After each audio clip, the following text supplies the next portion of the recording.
ಓಂ ಶ್ರೀ ಗುರುಭ್ಯೋ ನಮಃ. ಫ್ರೆಂಡ್ಸ್, ಎಲ್ಲರಿಗೂ ನಮಸ್ಕಾರ. ಪ್ರೀತಿಯ ಕುಂಭ ರಾಶಿಯವರೇ, ನೀವು ಈಗ ಕೇಳಲಿರುವ ವಿಷಯ ಸಾಮಾನ್ಯವಲ್ಲ. ಇದು ನಿಮ್ಮ ಜೀವನದ ಗಹನ ಸತ್ಯ.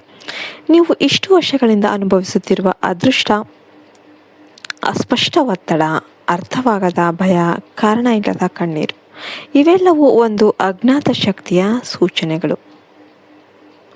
ಆದರೆ ಇವತ್ತಿಂದ ಆ ಶಕ್ತಿ ನಿಮ್ಮ ವಿರುದ್ಧವಲ್ಲ, ನಿಮ್ಮ ಪರವಾಗ್ತಾ ಇದೆ. ಹೌದು, ನಿಮ್ಮ ಜೀವನದಲ್ಲಿ ಒಂದು ದೊಡ್ಡ ತಿರುವು ಈಗ ಆರಂಭವಾಗ್ತಾ ಇದೆ. ನೀವು ಗಮನಿಸಿದ್ದೀರಾ, ಇತ್ತೀಚೆಗೆ ನೀವು ನೋಡ್ತಿರುವ ಕನಸುಗಳು ವಿಚಿತ್ರ ಆಗ್ತಾ ಇವೆ. ಕೆಲವೊಮ್ಮೆ ನೀವು ಎದ್ದಾಗ ಹೃದಯ ಬಡಿತ ಹೆಚ್ಚಾಗುತ್ತೆ. ಇದು ಸಾಮಾನ್ಯ ಅಲ್ಲ, ಇದು ದೇವರ ಸಂಕೇತ. ನಿಮ್ಮ ಜೀವನದ ಒಂದು ಅಧ್ಯಾಯ ಮುಗಿತಾ ಇದೆ, ಹೊಸ ಅಧ್ಯಾಯ ಆರಂಭ ಆಗ್ತಾ ಇದೆ. ಆದರೆ ಅದಕ್ಕೂ ಮುಂಚೆ ಒಂದು ಪರೀಕ್ಷೆ ಇದೆ. ಈ ಪರೀಕ್ಷೆ ನಿಮ್ಮ ಸಹನೆ, ನಿಮ್ಮ ನಂಬಿಕೆ, ನಿಮ್ಮ ಧೈರ್ಯವನ್ನು ಪರೀಕ್ಷೆ ಮಾಡುತ್ತೆ. ನಿಮ್ಮ ಸುತ್ತಲೂ ಇರುವ ಕೆಲವು ಜನರು ನಿಮ್ಮ ಯಶಸ್ಸನ್ನು ನೋಡೋದಕ್ಕೆ ಬಯಸೋದಿಲ್ಲ. ಅವರು ನಗುತ್ತಾ ಮಾತನಾಡಬಹುದು, ಆದರೆ ಒಳಗೆ ನಿಮ್ಮ ಮೇಲೆ ಕಣ್ಣಿ ಇಟ್ಟಿರ್ತಾರೆ. ನೀವು ಯಾರನ್ನಾದರೂ ತುಂಬ ನಂಬಿದ್ದೀರಾ, ಆ ವ್ಯಕ್ತಿಗೆ ನಿಮ್ಮ ಜೀವನದಲ್ಲಿ ದೊಡ್ಡ ಪಾಠ ಆಗಬಹುದು. ಇದು ದ್ರೋಹ ಆಗ್ಬೋದು ಅಥವಾ ನಿಮ್ಮ ಕಣ್ಣು ತೆರೆಸುವ ಸತ್ಯ ಆಗ್ಬೋದು. ಆದರೆ ಹೆದರೋದಕ್ಕೆ ಹೋಗಬೇಡಿ. ಈ ಎಲ್ಲವೂ ನಿಮ್ಮ ಒಳಗಿನ ಶಕ್ತಿಯನ್ನು ಎಬ್ಬಿಸಲು ಆಗ್ತಾ ಇದೆ. ಕುಂಭರಾಶಿಯವರೇ, ನೀವು ಸಾಮಾನ್ಯ ವ್ಯಕ್ತಿಯಲ್ಲ. ನಿಮ್ಮ ಮೇಲೆ ದೈವಿಕ ಅನುಗ್ರಹ ಇದೆ, ಆದರೆ ನೀವು ಅದನ್ನು ಇನ್ನೂ ಸಂಪೂರ್ಣವಾಗಿ ಅರಿತಿಲ್ಲ. ಇತ್ತೀಚೆಗೆ ನೀವು ಯಾವುದೋ ಕೆಲಸವನ್ನು ಪ್ರಾರಂಭಿಸಲು ಯೋಚನೆ ಮಾಡ್ತಿದ್ದೀರಾ, ಆದರೆ ಯಾವುದೋ ಒಂದು ಅಡ್ಡಿ ಬರ್ತಾ ಇದೆ. ಇದು ಕೇವಲ ಸಮಯದ ಪರೀಕ್ಷೆ. ಸರಿಯಾದ ಸಮಯ ಬಂದಾಗ ಎಲ್ಲವೂ ಸರಿಯಾಗಿ ನಡೆಯುತ್ತೆ. ನೀವು ಹಳೆಯ ನೋವನ್ನು ಬಿಡಬೇಕು, ಇಲ್ಲದಿದ್ದರೆ ಅದು ನಿಮ್ಮ ಭವಿಷ್ಯವನ್ನು ತಡೆಯುತ್ತೆ. ನಿಮ್ಮ ಹೃದಯದಲ್ಲಿ ಇರುವ ಆ ನೋವು, ಆ ವ್ಯಕ್ತಿಯ ನೆನಪು, ಇದನ್ನು ಬಿಡುವ ಸಮಯ ಬಂದಿದೆ. ಯಾಕೆಂದರೆ ನಿಮ್ಮ ಜೀವನದಲ್ಲಿ ಹೊಸ ವ್ಯಕ್ತಿ ಬರಲಿದ್ದಾನೆ ಅಥವಾ ಹೊಸ ಅವಕಾಶ ನಿಮ್ಮ ಮುಂದೆ ತೆರೆದುಕೊಳ್ಳುತ್ತೆ. ನೀವು ಒಂದು ನಿರ್ಧಾರ ತೆಗೆದುಕೊಳ್ಬೇಕು. ಭಯದಿಂದ ಹಿಂದೆ ಸರಿಬೇಕಾ ಅಥವಾ ಧೈರ್ಯದಿಂದ ಮುಂದೆ ಹೋಗಬೇಕಾ? ಈ ನಿರ್ಧಾರನೇ ನಿಮ್ಮ ಭವಿಷ್ಯವನ್ನು ನಿರ್ಧರಿಸುತ್ತೆ. ಮುಂದಿನ 7 ದಿನಗಳು ಬಹಳ ಮುಖ್ಯ. ಈ 7 ದಿನಗಳಲ್ಲಿ ಒಂದು ಅಚ್ಚರಿ ಸುದ್ದಿ ನಿಮಗೆ ಬರಬಹುದು. ಅದು ನಿಮ್ಮ ಜೀವನದ ದಿಕ್ಕನ್ನು ಬದಲಾಯಿಸಬಹುದು.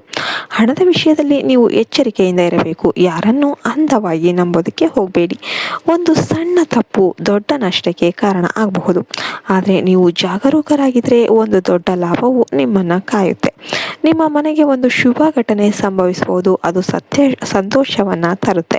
ಕುಂಭರಾಶಿಯವರೇ, ನೀವು ಇಷ್ಟು ವರ್ಷಗಳಿಂದ ಕಷ್ಟಪಡ್ತಾ ಇದ್ದೀರಿ, ಆದರೆ ಈಗ ನಿಮ್ಮ ಸಮಯ ಬರ್ತಾ ಇದೆ. ದೇವರು ನಿಮ್ಮ ಪ್ರಯತ್ನವನ್ನು ನೋಡ್ತಾ ಇದ್ದಾನೆ ಮತ್ತು ನಿಮಗೆ ಫಲ ಕೊಡೋದಕ್ಕೆ ಸಿದ್ಧನಾಗಿದ್ದಾನೆ. ಆದರೆ ಒಂದು ವಿಷಯ ಮರಿಬೇಡಿ, ಅಹಂಕಾರ ನಿಮ್ಮ ಶತ್ರು. ನೀವು ಎಷ್ಟು ದೊಡ್ಡವರಾದರೂ ವಿನಯವನ್ನು ಬಿಡಬೇಡಿ. ನಿಮ್ಮ ಮಾತುಗಳಿಗೆ ಶಕ್ತಿ ಇದೆ, ಆದ್ದರಿಂದ ಯೋಚಿಸಿ ಮಾತನಾಡಿ. ಯಾರನ್ನೂ ನೋಯಿಸಬೇಡಿ, ಯಾಕೆಂದರೆ ನಿಮ್ಮ ಮಾತುಗಳು ನಿಮ್ಮ ಕರ್ಮವನ್ನು ರೂಪಿಸುತ್ತೆ. ಇತ್ತೀಚೆಗೆ ನೀವು ಯಾವುದೋ ಸಂಕೇತವನ್ನು ಗಮನಿಸಿದ್ದೀರಾ. ಅದು ಸಂಖ್ಯೆ ಆಗಿರ್ಬೋದು ಅಥವಾ ಒಂದು ಕನಸಾಗಿರ್ಬೋದು. ಅದು ಯಾದೃಚ್ಛಿಕವಲ್ಲ, ಅದು ನಿಮಗೆ ನೀಡಲಾಗುತ್ತಿರುವ ಮಾರ್ಗದರ್ಶನ. ನೀವು ಅದನ್ನು ಅರ್ಥ ಮಾಡಿಕೊಳ್ಬೇಕು. ಕುಂಭರಾಶಿಯವರೇ, ನಿಮ್ಮ ಜೀವನದಲ್ಲಿ ಒಂದು ಗುಪ್ತ ರಹಸ್ಯ ಇದೆ. ಅದು ಬೇಗನೆ ಬಹಿರಂಗ ಆಗುತ್ತೆ. ಅದು ನಿಮಗೆ ಆಶ್ಚರ್ಯ ತರಬಹುದು, ಆದರೆ ಅದು ನಿಮ್ಮ ಹಿತಕ್ಕಾಗಿ. ಕೊನೆಯಲ್ಲಿ ಒಂದು ಮಾತು, ಭಯ ಪಡೋದಕ್ಕೆ ಹೋಗಬೇಡಿ. ಯಾಕೆಂದರೆ ನೀವು ಒಬ್ಬರಲ್ಲ, ನಿಮ್ಮ ಜೊತೆ ಒಂದು ಅದೃಶ್ಯ ಶಕ್ತಿ ಇದೆ. ಅದು ನಿಮ್ಮನ್ನು ಕಾಪಾಡ್ತಾ ಇದೆ, ನಿಮ್ಮನ್ನು ಮುನ್ನಡೆಸ್ತಾ ಇದೆ. ಈ ಸಂದೇಶವನ್ನು ನೀವು ಕೇಳ್ತಿದ್ದೀರಾ ಅಂದರೆ ಇದು ಯಾದೃಚ್ಛಿಕವಲ್ಲ, ಇದು ನಿಮಗಾಗಿ ಬಂದ ಸಂದೇಶ.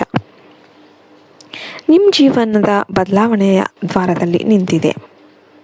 ಈಗ ನೀವು ಮಾಡಬೇಕಾಗಿತ್ತು ಒಂದೇ ಅದು ನಂಬಿಕೆ ಇಡಿ, ಮುಂದೆ ಹೆಜ್ಜೆ ಇಡಿ ಮತ್ತು ನಿಮ್ಮ ಭಾಗ್ಯವನ್ನು ಸ್ವೀಕರಿಸಿ. ನೀವು ಬಯಸಿದರೆ ನಿಮ್ಮ ಜೀವನ ಬಂಗಾರದಂತೆ ಬೆಳಗುತ್ತೆ.